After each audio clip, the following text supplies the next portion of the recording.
जब एक वकील को इंस्पेक्टर ने आम लड़की समझकर थप्पड़ मारा, फिर जो इस लड़की ने इंस्पेक्टर के साथ किया, आपका दिल दहल जाएगा।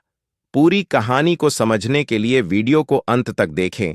यह कहानी है रीता शर्मा की, जो अपने जिले की सबसे सफल और महंगी वकील थीं।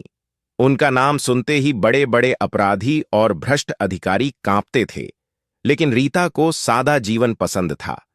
किसी को यह पता न चले कि वह इतनी बड़ी वकील हैं, इसलिए वह अक्सर साधारण कपड़ों में ही बाहर निकलती थीं।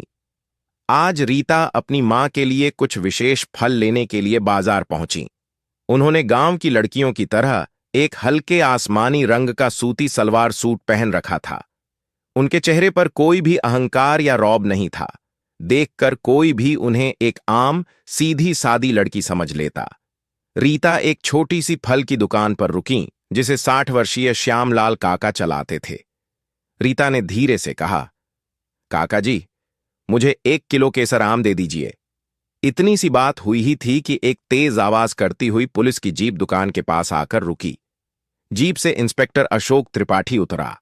इंस्पेक्टर त्रिपाठी अपने गुस्से और भ्रष्टाचार के लिए जाना जाता था। इंस्पेक्टर अशोक त्रिपाठी उतरते ही रौब से चिल्लाया, ओ श्यामिया, मेरे लिए तुरंत 5 किलो आम पैक कर। आज शाम को अफसरों की पार्टी है और हां, सबसे बढ़िया वाला होना चाहिए। श्यामलाल काका ने विनम्रतापूर्वक कहा, सर, आप 2 मिनट रुक जाइए। मैं पहले मैडम को दे दूं, वह पहले आई हैं, फिर मैं आपको भी दे दूंगा। इतना सुनते ही इंस्पेक्टर त्रिपाठी भड़क उठा। उसने गुस्से में चिल्लाते हुए कहा, क्या कहा? मुझे 2 मिनट रुकना पड़ेगा? तू भूला गया क्या? मैं कौन हूं? क्या मैं तुझे दिख नहीं रहा? मैं इंस्पेक्टर हूं यहां का। मैं अभी चाहूं तो तेरी दुकान पर सरकारी छापा मार दूं, इसलिए ज्यादा जुबान मत चला। जल्दी से पहले मुझे दे, फिर किसी और को देना, समझा? इंस्पेक्टर की यह अन्याय भरी बातें रीता शर्मा, जो आम लड़की बनी खड़ी थीं, सुन रही थीं।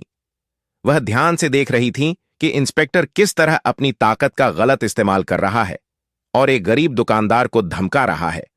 वह बीच में बोल पड़ी, सर, आप बाद में आए हैं तो आपको थोड़ा रुकना होगा। मैं पहले आई हूं, मुझे पहले लेने दीजिए, फिर आप भी ले लीजिएगा।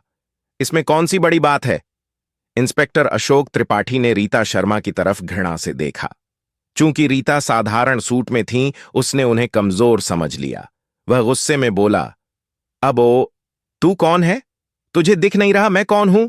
मैं इंस्पेक्टर हूं यहां का। मैं जो कहता हूं वही होता है। तू मेरे सामने ज्यादा जुबान मत चला। तू जानती नहीं मैं कौन हूं। मैं अभी चाहूं तो तुझे जलील कर दूं। मेरे से जुबान चला रही है, इंस्पेक्टर ने कहा। देखो, तुम पहले आई हो या कोई और आए, मुझे कोई फर्क नहीं पड़ता। मुझे बस पहले चाहिए। मुझे बहुत काम है। मेरा दिमाग मत खराब करो। चुपचाप खड़ी रह, समझी? फिर इंस्पेक्टर दुकानदार की तरफ देखकर बोला, और तू क्या देख रहा है बे? जल्दी से आम पैक कर, वरना अंजाम बुरा होगा। रीता शर्मा अंदर ही अंदर कांप रही थीं, लेकिन उन्होंने खुद को शांत रखा। दुकानदार डर के मारे पहले इंस्पेक्टर को आम पैक करके देने लगा। इंस्पेक्टर आम लेकर जीप में बैठने ही लगा कि दुकानदार श्यामलाल काका ने हिम्मत की और बोले, इंस्पेक्टर साहब, आपने आम के पैसे नहीं दिए। प्लीज पैसे दे दीजिए। 800 रुपये ही हुए हैं।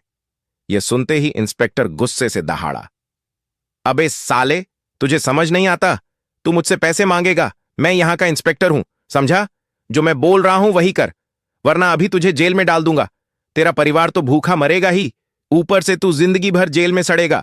तो इसी में तेरी भलाई है कि मुझे फ्री में सामान दिया कर। और हां, कल भी मैं आऊंगा, क्योंकि कल मेरे घर रिश्तेदार आ रहे हैं। कल मुझे ज्यादा फल चाहिए, तैयार रखना।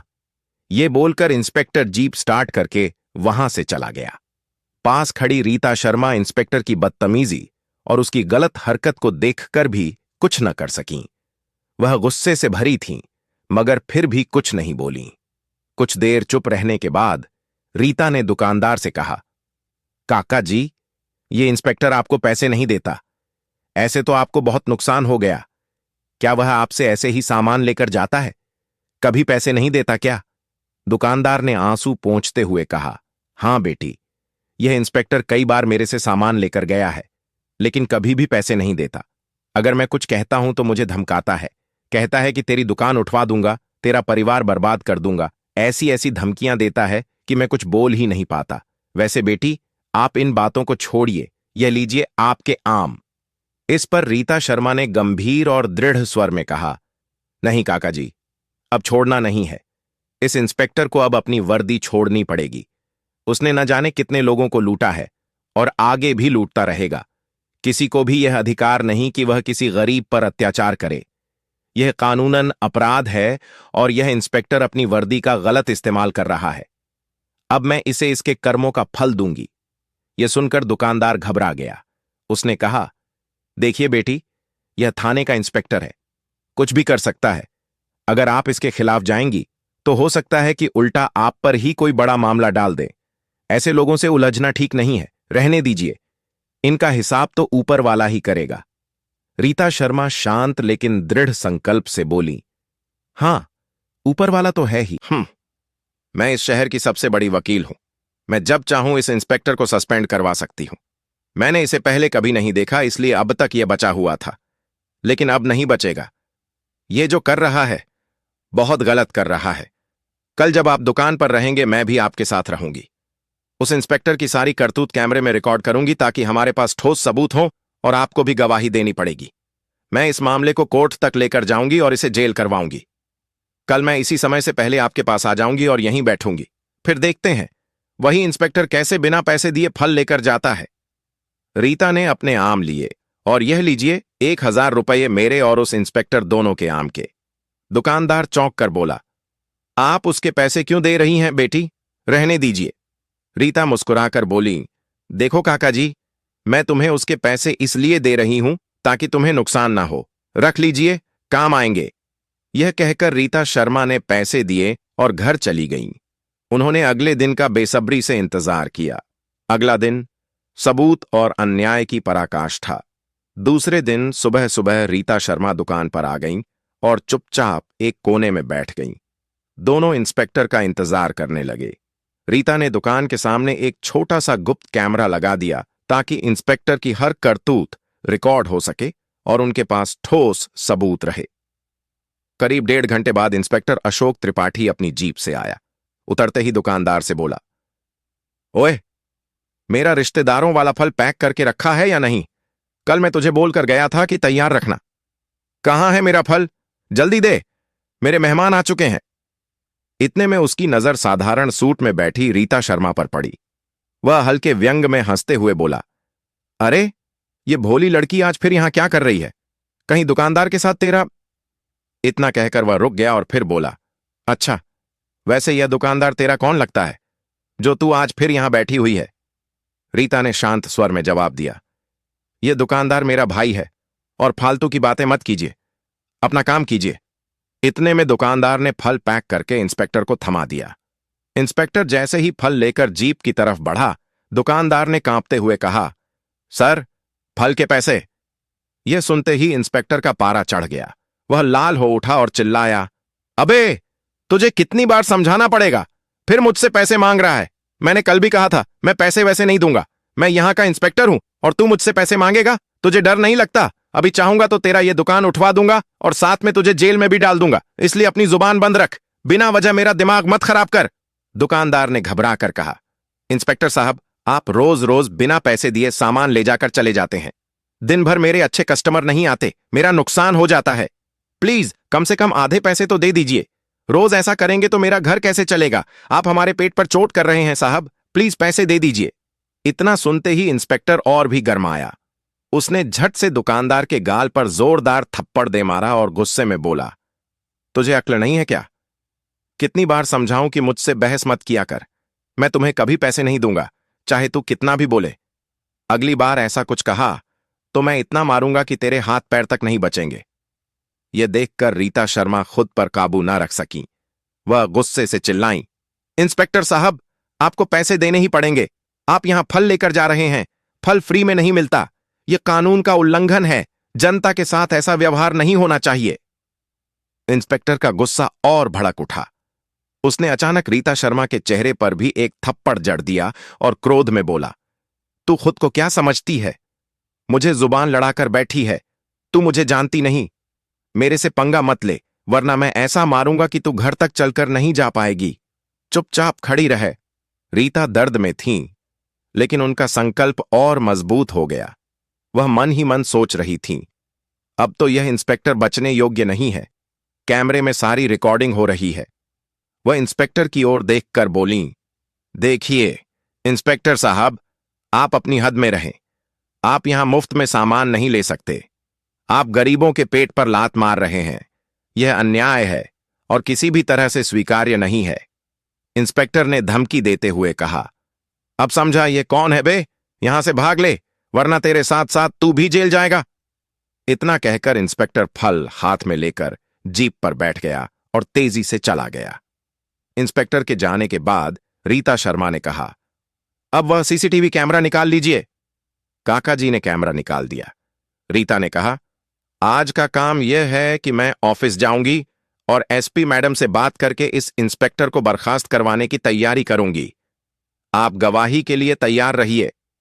न्याय की स्थापना। कोर्ट में फैसला। रीता सीधे अपने ऑफिस पहुंची।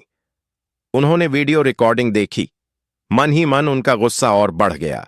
उन्होंने तुरंत एएसपी ऑफिस में कॉल किया और एएसपी मैडम संगीता चौहान को बुलाया। एएसपी मैडम संगीता चौहान तुरंत रीता के ऑफिस पहुंची। रीता ने दुकान पर हुई सारी वारदात और वीडियो रिकॉर्डिंग उन्हें दिखाई। यह देखकर एएसपी मैडम भी क्रोधित हो गईं। उन्होंने कहा, यह तो इंस्पेक्टर ने बहुत गलत किया है। इस दुकानदार के साथ इतना गलत व्यवहार, और इतना ही नहीं, उन्होंने एक महिला पर भी हाथ उठाया। यह कानूनी अपराध है। मैं इसे तुरंत बर्खास्त करवाऊंगी। एएसपी ने तुरंत कार्यवाही शुरू करवाई और इंस्पेक्टर अशोक त्रिपाठी के खिलाफ रिपोर्ट तैयार करवाई। दूसरे दिन यह मामला कोर्ट तक पहुंच गया। अगले दिन सुबह से ही कोर्ट में भारी भीड़ लगी थी। पूरे शहर में चर्चा थी कि आज उस इंस्पेक्टर का केस है जिसने एक गरीब दुकानदार और साधारण दिखने वाली लेकिन बड़ी वकील रीता शर्मा के साथ बदसलूकी की थी। जज साहब भी आ चुके थे। रीता शर्मा वकील की वेशभूषा में अपने वकील साथियों के साथ आईं। उनका चेहरा शांत था, लेकिन उनकी आंखों में गुस्सा और हिम्मत दोनों दिख रहे थे। इंस्पेक्टर अशोक त्रिपाठी, जो पहले बहुत रौब में घूमता था, आज कोर्ट में नीचे झुका हुआ बैठा था। चेहरे पर घबराहट साफ नजर आ रही थी। सबसे पहले सरकारी वकील ने सीसीटीवी वीडियो दिखाया। वीडियो कोर्ट की बड़ी स्क्रीन पर चला। सब खामोश होकर देखने लगे। वीडियो में साफ दिख रहा था कि इंस्पेक्टर कैसे दुकानदार को धमका रहा है, थप्पड़ मार रहा है और फिर रीता शर्मा पर भी हाथ उठा रहा है। वीडियो खत्म हुआ तो कोर्ट में सन्नाटा छा गया। इसके बाद रीता शर्मा को गवाह के तौर पर बुलाया गया। रीता ने शांत आवाज में कहा, माननीय जज साहब, मैंने सब अपनी आंखों से देखा। इस इंस्पेक्टर ने न सिर्फ एक गरीब को लूटा, बल्कि मुझे एक साधारण लड़की समझकर मेरे ऊपर हमला किया। अगर ऐसे अफसरों को नहीं रोका गया तो आम जनता पर अत्याचार बढ़ते रहेंगे।